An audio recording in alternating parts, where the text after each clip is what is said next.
Welcome to the Conscious Pivot Podcast with international speaker, business mentor, best-selling author of Pivot, and your host, Adam Markell.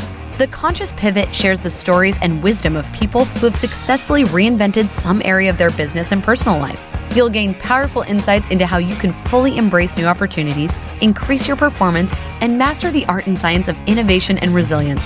So please join Adam as he guides you on your conscious pivot.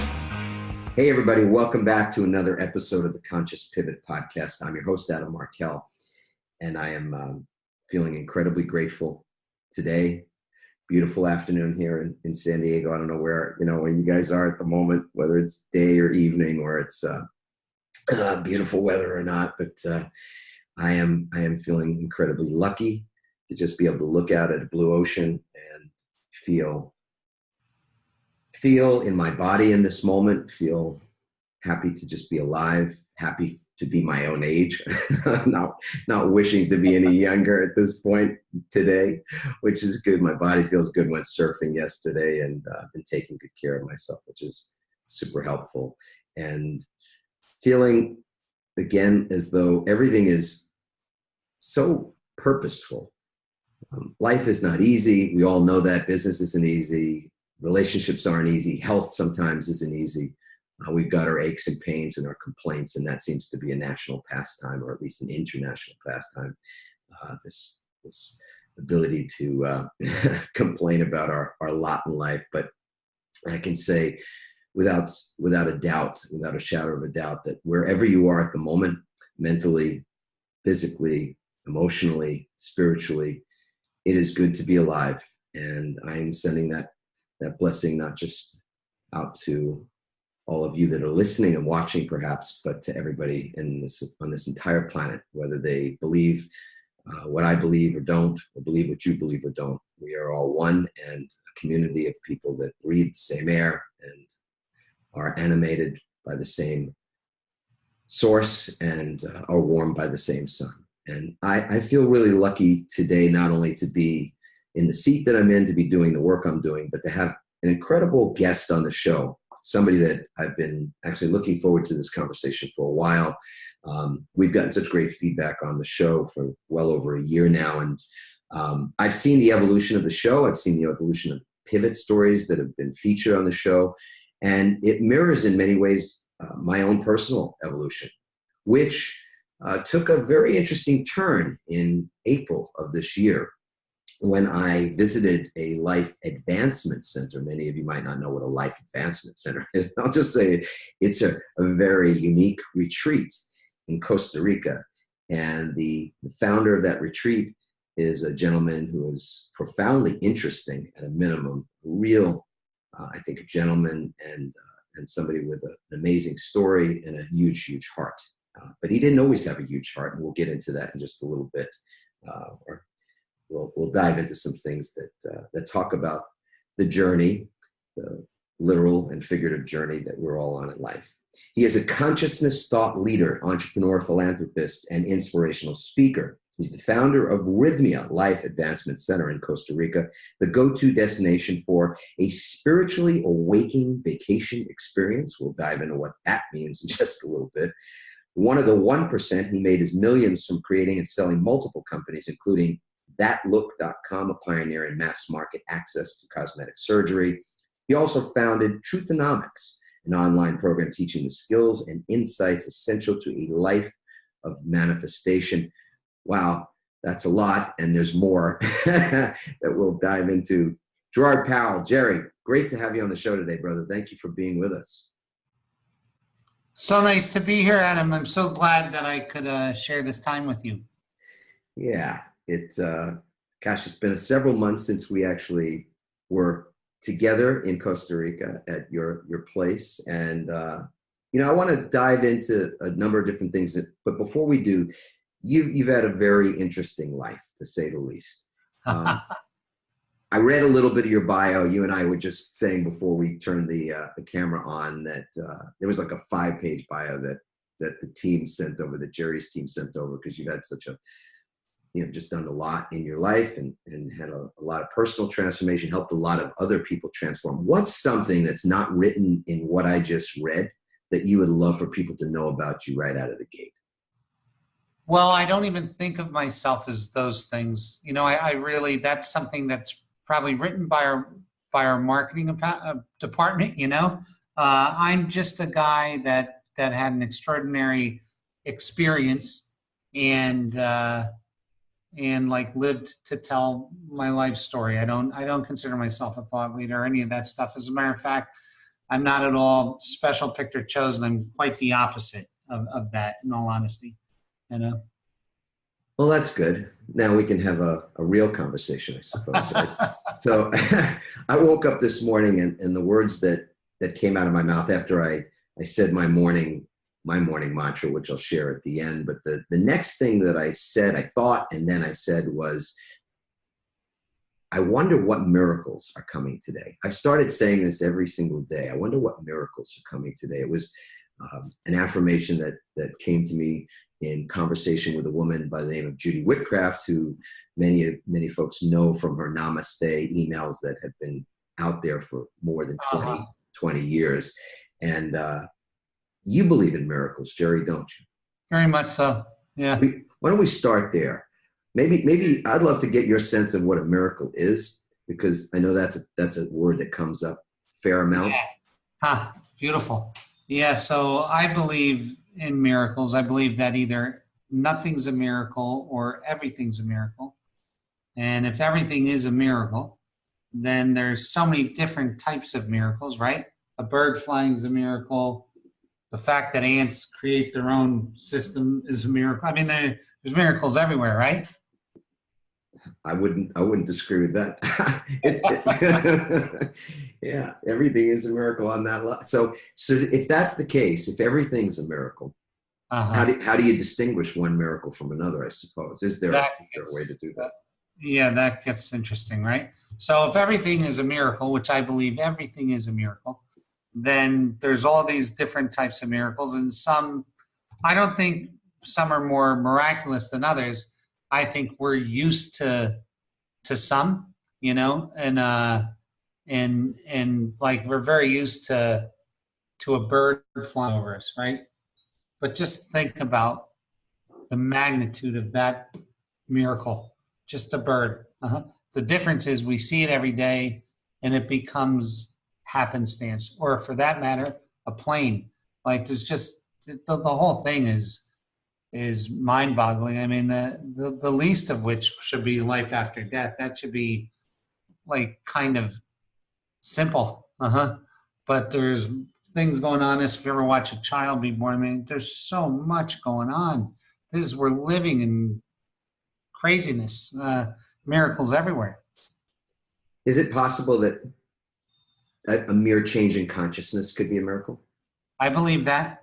I really believe that. I so believe that, you know? I do too. And, you know, this whole idea of where consciousness comes from is a part of a discussion that's ongoing. It's controversial. Is consciousness something that emanates from within us? Is it something that is outside of us, almost like in the cloud, so to speak, that we tap into and tune into and access portions of? You were, I mean, would you call yourself a less than conscious soul or person at a certain point in your life when you made a lot of money? I mean, you can give your history better than I can. I'll just say you scored at a certain point. Yeah. Like financially scored, right? Yes. Had more money than you knew what to do with. And it didn't satisfy you. Is that like, tick off the things that a lot of people think will get them to a point of happiness, and you achieved at least one of those major goals. Yes. Yeah, I believe I did. I had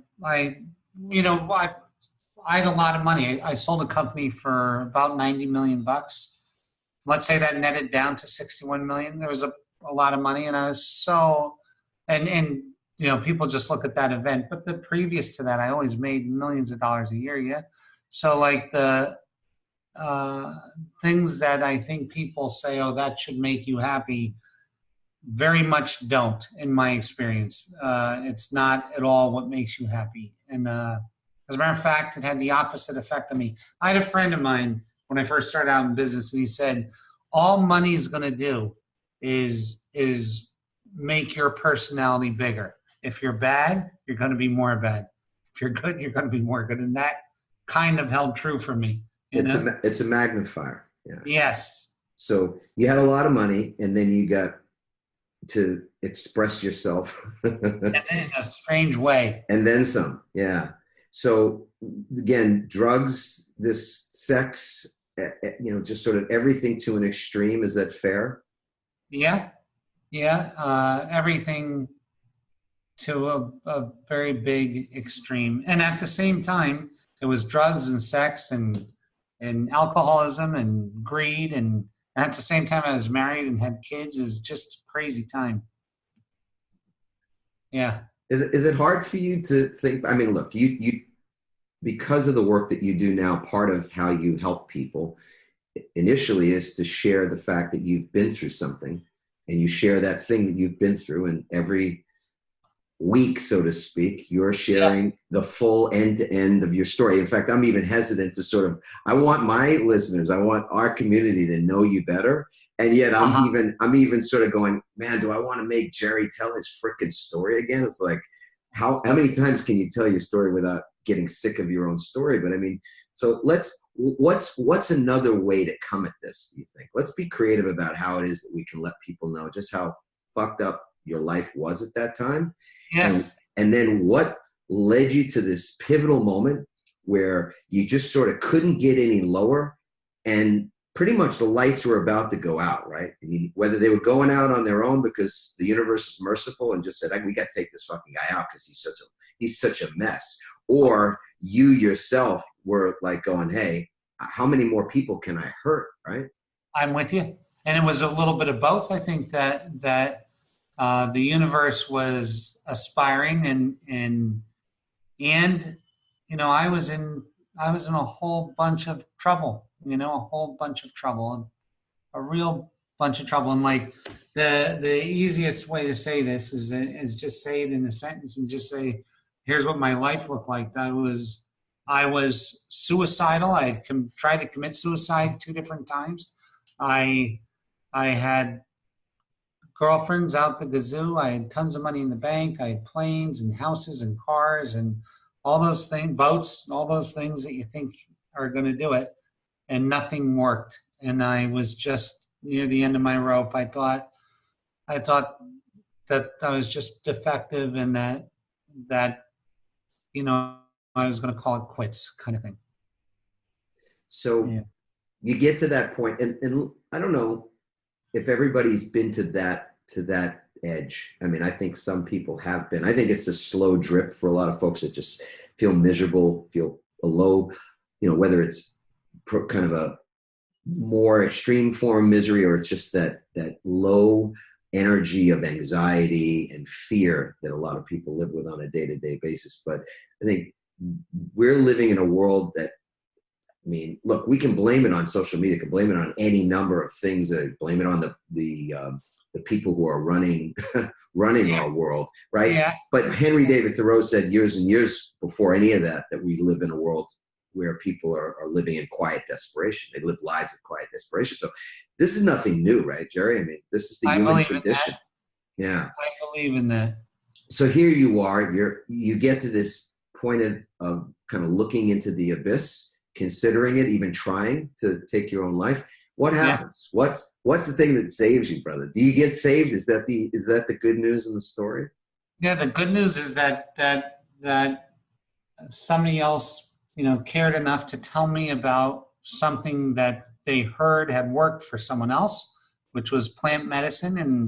And I went to Costa Rica and I tried it, and I got to watch me being molested by my grandfather, and that explained my whole life to me. And that was on July 4th of 2014. And my life turned around that day. And it really is that clear, is on that day, my life changed on that day. Yeah. Now, the form of plant medicine that you experienced was a little different, or at least it's not one that a lot of people engaged right away, right? No. Give us a little detail on, because you were, I mean, it wasn't going to be a small thing that could get your attention, is what I'm guessing, right? I would guess that you're right. Yeah, it was a big thing, and it was iboga, which is a really tough African root. It's hallucinogenic, but its hallucinogenic compound is ibogaine, and it's rough. It's a very rough thing, you know. It's a beast. Ayahuasca is a walk in the park. I mean that, you know. It's a walk in the park. And you have a guide in this, that particular journey. There's a shaman who not so much takes you under his wing, I suppose, as like sort of sits you down. Yeah, you're right. To teach you something, right? Yes. At least, yeah. You're so right, though. Yeah. Crazy, right? Like just crazy. Well, I mean, you think about it, right? It's when other people take an interest in us, and I think that's a part of what is really missing for a lot of folks are those people in their lives that will do what's required for them, meaning they will tell them the truth, they will confront them, they will be there in a big way, even if that means, you know, just doing what's required, not to aid and abet them, not to enable them, right? Right. So here's a guy you meet in Costa Rica. He's not going to enable you at all. He administers this plant medicine, right? You take it voluntarily, and then you go off into a different place. Now, we're going to get into I'd like to just talk a little bit about that experience, and, you know, with the caveat for people listening and watching this, that we're going to talk about some crazy shit now, right? I mean, this is stuff that, you know, most people might not even believe, and they don't have to. There's no requirement anybody believe this. It's just you know, it's for your information at the moment, and then we'll circle back to where it all led and what it's now, the legacy of that journey actually is today, which I think is profound. So yes. So do you want me to start with the journey, Adam? Yeah, why not? Let's take a trip. I don't know. Let's take a trip to the moon or something. Yes. So I took this medicine, and I met this shaman. His name was Mugenda, and he was from Gabon, Africa. And the next thing you know, long story short, I take the medicine, and then I'm on the moon, and I'm asking the moon questions, and the moon types, it doesn't speak. And you read those answers, and the thing is being recorded at the same time. And the moon is really kind, but pointed at the same time. And I say to them, I'm like, you know, what's the matter with me? I actually said, why am I such an asshole? And because these were questions that were written down. You're so high when you take this medicine, you don't even remember what's going on. That's why they record it, you know? So my first question was, why am I such an asshole? And the moon said she couldn't tell me until I went back and got my soul. So I flew back to the United States from the moon, and I went to Malibu, and I found my house, and I looked for me within my house, and found me. And my soul wouldn't help me unless I agreed to take it with me for the rest of my life and to defer to it over every decision. Fact. So I said yes to those two things. Then my soul. So hold on a second. So your soul makes demands on you. Yeah. It wouldn't even talk to me until I agreed to those two things. Because I mean, the dialogue is sort of like, it knows you, because of course it knows you. So it's like, this guy's not gonna, like, he's a liar. He's not. We can't trust him. Period. Absolutely. Right? All right. So you're gonna get they exact an agreement out of you. I was a lawyer for 18 years, right? So they coerce an agreement out of you. They coerce an agreement out of me. Yeah, that's true. It was signed under duress, Adam. Signed under duress, right? So you take your soul back to see the moon. Yep, and the moon. So then I take my soul. We go to see the moon, but she diverts us to Scranton, Pennsylvania. I wind up in my grandmother's house, and I'm watching this. What's super interesting about this to me is that I'm watching it on a screen, but yet I can go, or I can circle the objects. So what's interesting about this for people that are into the afterlife stuff is that people think, oh, well, that's Akashic Records. It would have been if it was me looking out, but I was looking at it. It's not a recordation of my own experience. It's of the whole experience. Crazy stuff, right? Really, I get goosebumps when I think about that. But anyway, I'm watching this go on, and in that moment, honestly, it explained everything to me. It explained why I didn't trust men, why I had weird sexual thing. In other words, my sex thing was that I could never be close, so I would have volume. So I'd never get close to someone, so I'd end up having sex with 5 girls in a day and crazy stuff, but never anything intimate. Never anything intimate. So, and men I didn't like and I didn't trust and I couldn't. But in this moment, I watched this and I'm thinking, hey, that explains everything. It explains why I'm a drunk. It explains why I'm a drug addict. It explains why I don't trust men. It explains why I'm weird with women. Blah, blah, blah, blah, blah, blah, blah, blah, blah. It explained everything. And so I got done watching this and I ended up going back to the moon. And the short story on this is that night, the moon forgave me. I made a deal with my soul to invite my soul back into my life, and then the moon gave me a brand new heart, a physical heart. Like I was standing on the moon with my hands out, my chest wide open, and she gave me a heart, and I put my heart in, and that's I'll tell you this, Adam, I used to be a business guy, yeah? If I heard somebody talking like this, I would automatically say this fucking guy is a con man or a flake or a drug addict that's just stuck. But I'm telling you, this is what happened to me. This is really real. And I can tell you, people always say to me, well, you weren't really on the moon. And I'm like, no, you're fucking wrong. You weren't there. I was there. I was there, and like, I felt the talcum powder in my toes. I was there. Like, I don't know how to say that without, I mean, so my vocabulary has changed so much over the past 5 years. Yeah. Like, and if I'm in Denny's and I'm talking to someone, you know, I get looked at like, oh my God, this guy's crazy, you know, crazy. Well, it's a context, right? I mean, so it may not be the story you tell somebody on the line at Starbucks. Maybe, I don't know. You're a pretty daring guy. So I could, if anybody could pull that off, I think it would be you. But the moon shows you something, right? The moon reveals something to you. You mentioned it earlier, that explains a lot. So there was an incident of molestation early on in your life, maybe like 3 years old or something. Yeah, that was 3.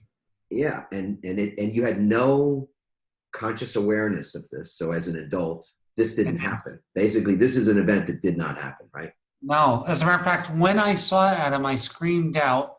And on medicine, sometimes you speak in your spirit voice, sometimes you use your mouth. And I said, that didn't happen. And Muganda, who was my guide at that time, said, what didn't happen? I said, I'm watching myself get molested. And I know my grandfather did not do this. And he said, and Muganda said, call your father. So I just said, Dad. And my dad had been dead for 6 years at this time. I said, Dad. And the next thing you know, my dad appeared. And I'm like, did that happen? And my father said, don't think you're so special. It happened to my dad. It happened to me. It's just the way it was. And nobody ever spoke of this. It wasn't a topic. It was never, ever brought up, you know? Crazy. The number of traumas that have happened. So in my pivot out of the 18 years of law practice into the work that I've been doing since then, I've met a lot of people, worked with a lot of people. I've heard a lot of stories that each one you might think, you just go, how is that even possible? How can that happen in someone's life? So the more people I've met, and at this point, it's so many people from so many places around the world, different ages, gender doesn't matter. Men, women, boys, girls, doesn't matter. These kind of traumas, things happen in early childhood that affect people in such profound ways, affects their whole, their definition of love, their definition of so many different things. So it's the idea that your life was set on a trajectory as a result of those things is not unusual at all. And even not recalling it or having blocked it, not unusual at all. But Right. what's magical, I think, or even we'll say miraculous about the medicine in that instance, is it gives you access to something that unlocks not just an event in your life, but also what could be done. What's the future? So you're sent to get forgiveness, right? There's a whole aspect of this that involves somehow resolving, creating some resolution out of the incident. Is that right? Yes. Yeah. Does that play out well or not so? I think it plays out well. So I was told this. I was told that that I had to go and start a center, and sounds so crazy because at the time I was wanting to open up strip clubs. This was my retirement business model was I was going to open up 20 some gentlemen's clubs, strip clubs, yeah. And the moon said we're not going to do that, and we're going to open up a spiritual center in Costa Rica, and we're going to do plant medicine, and people are going to have this experience, and that's just the way that it was. And I was like, oh, okay. And she said some interesting things too. She said there will only be light workers and light warriors that would come to this place in Costa Rica. Yeah. And since that time, I opened this thing in this is how crazy. My journey was in July 4th. By October, I had found this property and signed an agreement of sale. I closed on it in December. Wait, the moon directed you to the property, though, right? Isn't it? Like the specifics of the conversation with the moon is pretty uncanny, right? Absolutely. She said, go to this. This is the property. This is the place. This is, the thing. She told me what to pay for it. What you should pay for it. Yeah, she told me what I should pay for it, which was 70% below asking price. Yeah. It was crazy stuff, but it worked. And then it took me a year. She told me I'd get a license to use ayahuasca. She wanted me to use ayahuasca because it's gentler than iboga, and never in the history before has somebody in the history of the world has somebody been given a medical license to serve ayahuasca. And I got it a year later. I opened this in February of 2016, and we're in 2019 right now, and 6,000 people have been through the doors here, and 95.023% of them, the exact same thing that happened to me happens to them. Crazy, right? That's crazy. So fill in the blank on that piece of it. So somebody might be listening to this and go, what do you mean the same thing happens? They all go to the moon, they all discover that they had some deep secret that was hidden from them. No, that's not what you're talking about. What's the thing that happens to 90+% of those folks that happen to you? That the thing that happens is that they experience a merging of their soul and a healing of their heart. Yeah. So that's the miracle, quote unquote. And it is, and it really is. It is the miracle. Well, I'll say this in full transparency. It already made it into podcast form of maybe, we were set to do an interview sometime in May or June. I ended up doing that as a solo cast to describe my experience of having gone to Rythmia. So for those of you listening and didn't hear that earlier show, I was invited to come and facilitate a relationship workshop at Rythmia. and went, and then had this very interesting experience myself, in the sense that normally, having facilitated events and workshops and things all over the world, I've maintained this sort of idea that, when I'm facilitating, certainly while I'll interact with the participants and attendees, because I just love to love on people, and that's my thing, is I want to do that. But I don't, let's say, interact in the processes with them, because it sort of feels like a conflict. In this instance, I had this thought that I really wanted to experience what everybody else there was experiencing, so that I could go to a deeper level in terms of my ability to not only channel what was there to be shared and create transformation in perhaps a way that I didn't expect. I live in a box like we all do. And so I wanted to just blow out the walls of that box myself. So I ended up journeying 3 of the 4 nights that we were there.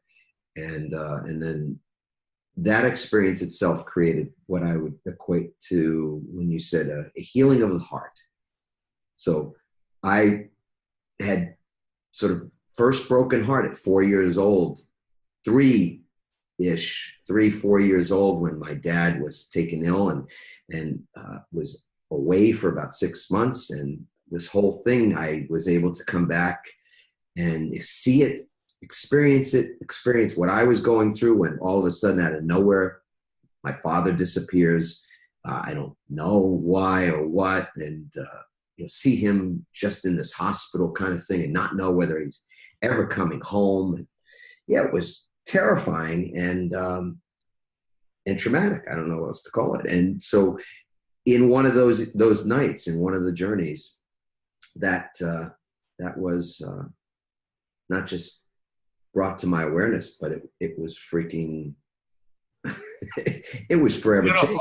My dad's alive, so I got to also be able to connect with him, thank God, afterward, and express what that was like for me and what I recognized about him. It explained so much of the challenges that we have in our relationship at times. It was truly amazing. What I also loved about this place, in addition to it being in such great proximity to a gorgeous ocean, I mean, this is like a very high-end area of Costa Rica with beautiful hotels and things.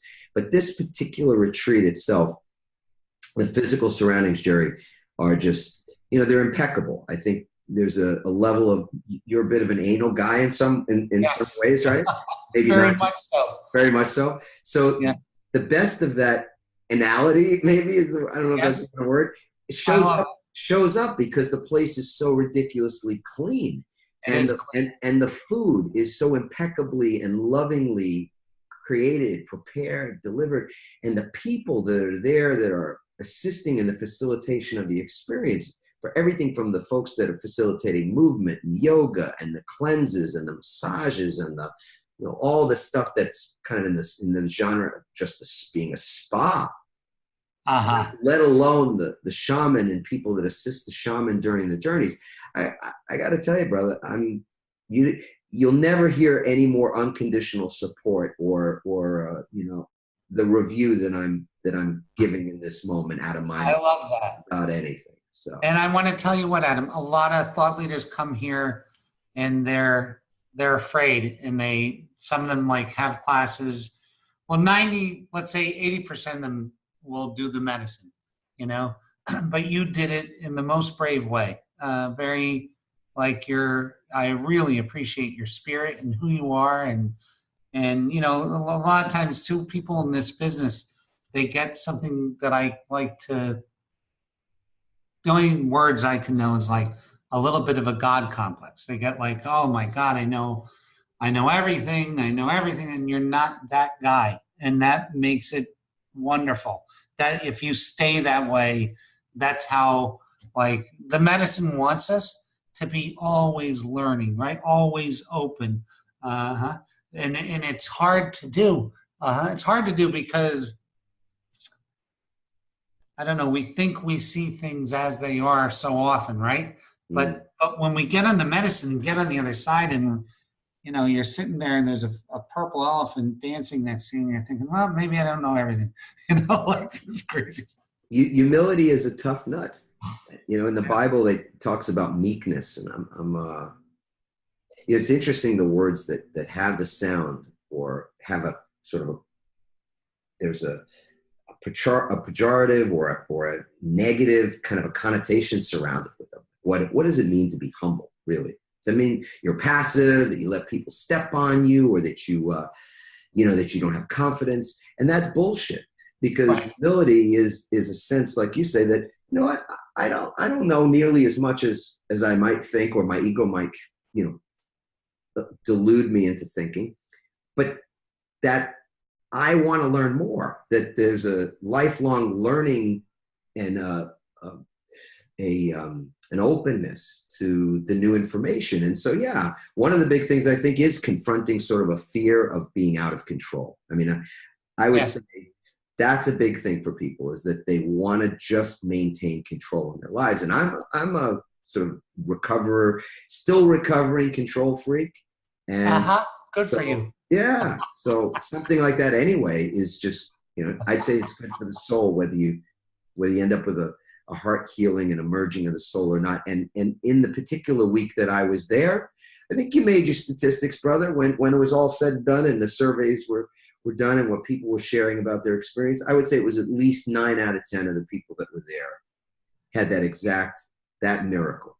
So, to escape for a week and be treated to, as I said, sunshine and beautiful facilities and pools and massages and food and love from perfect strangers and every other thing that would only make you smile, literally from ear to fucking ear. If that, on top of that, you could integrate some of the shit from the past, some trauma, something you didn't understand, some part of yourself that you've been jealous, or you've been resentful, or you live in regret, or you're angry, which is what my thing was. I was a lawyer for a lot of years and had a great vehicle for my anger. And I just got sick and tired of looking at myself in the mirror and seeing an angry person staring back at me. Well, that's a common thing with lawyers, right? I'm speaking to a whole lawyers group in September, like a big-ass group of lawyers. So I probably, never know. Maybe I'll make this recommendation of them. But that's the beautiful thing about a podcast that gets, we've been fortunate to have a lot of people downloading this. And so I'm sure among the people listening right now are people in every conceivable walk of life and occupation, including the law. And anger is not exclusive to lawyers, as we know. We've got a real anger issue in our world. So, and the lawyers, unlike, contrary to what Shakespeare said, the lawyers didn't create that. All right. It didn't start with the lawyers. That's pretty good, Adam. I'm gonna give you credit for that one, because I'll remember that. So we're going to wrap up. Jerry, I just would love it if you'd share. So your journey has continued. It's not like everything in life has magically turned to, I don't know, whatever you want to call it. You have your own challenges. What do you do these days to work on yourself? What are the rituals that you might have, even a morning practice, if you will, that just get you set straight? I'm a affirmation guy. So like my thing is I get up and I work out. And then I do spiritual mind treatments and affirmations for about 40 minutes. And that gets me right. And I still do medicine probably every 2 weeks, because I take on a lot of different energies here and I do that. But what's so interesting is that how the thing is it never ends. So like and especially if you're in a business of that's the good news, right? That is the good news. You're right. That's the good news. And especially like us, Adam, we're in businesses where we're constantly pointing people to look at themselves. You can't help but be in the mirror all the time yourself. And then this is a forever growing business. It's like, as a lawyer, you got breaks. You really did. You got tons of distractions, but in this job, there's no escaping you. So it's a really interesting thing, yeah. This is probably the warning, right? The little asterisk that says ignorance really is bliss. And in some ways it is. Oh man. Well, Jerry, I'm going to ask you a question as we wind down here, and then I'll just ask you this question. So, Jerry, did you wake up today? Did I wake up today? Yeah, I hope I woke up every day. Exactly, right? I mean, that wasn't a guarantee when you went to bed last night, was it? Not at all. Nope. So, Nope. For all of us, I think this is a reminder that we woke up today. So wherever you are in the moment right now that you're watching this, listening to this, it could be that this is the best day of your life. It could be it's the worst day of your life. It was a blessing. It was a profound gift that you got to wake up because it wasn't guaranteed last night. And as you took your first breath this morning, your first awake breath, there were people in that very same second who were taking their last breath. So, to me, we all have our shit. I mean, that's just the way it is. And that doesn't mean, work on it, find solutions, and it doesn't mean you have to tolerate it either. But one thing's for certain, it's a lot better than the other alternative. So my hope and my prayer is that we all get to wake up, Jerry. You get to wake up tomorrow. I get to wake up. I hope so. Yeah. I hope for you too, Adam. Thank you, sir. Your listeners. And everybody that is taking this in right now, please wake up tomorrow. Wake up your awareness and your consciousness as well as your physical body a little bit more tomorrow than today. And then if in that moment of waking, you feel inclined, because this is the 3-part waking ritual that I'm sharing. And the second part is really just be in gratitude for a moment. It could be that you stubbed your toe yesterday and it's finally stopped throbbing. You can give gratitude for that. It doesn't have to be something that's out there or feels untrue for you. But just find something that feels true that you can be grateful for in the moment. And then if you're inclined to do this one last thing, this is a personal mantra. As you put your feet on the floor, you can take 10 seconds, just 10 seconds, and maybe say these words out loud. I love my life. I love my life. What are the words, Jerry? I love my life. I love my life. I love it. And I want to tell you, Adam, I love that. Everybody has fucking 2 seconds to do that. That's without excuse. Beautiful. Been a pleasure, brother. We've had such a lovely conversation. Everybody, if you enjoyed the episode, please go to adammarkel.com/podcast and leave a comment. Go on iTunes and leave a review. You can go on Facebook to startmypivot.com and let us know your thoughts there as well. Jerry, brilliant, brother. And by the way, full show notes, you can find out more about the Rythmia Life Advancement Center. There'll be a link there. You can find out more about not only the programs they've got, the way to get there, and all I can tell you is get there. That's my call to action to all of you.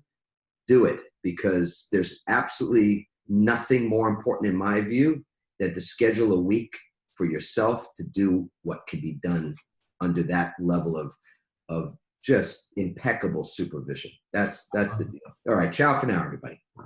Thank you, Adam.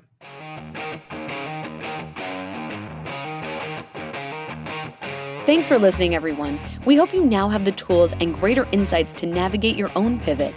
Help us inspire others by sharing this episode and leaving your comments over at adammarkel.com/podcasts.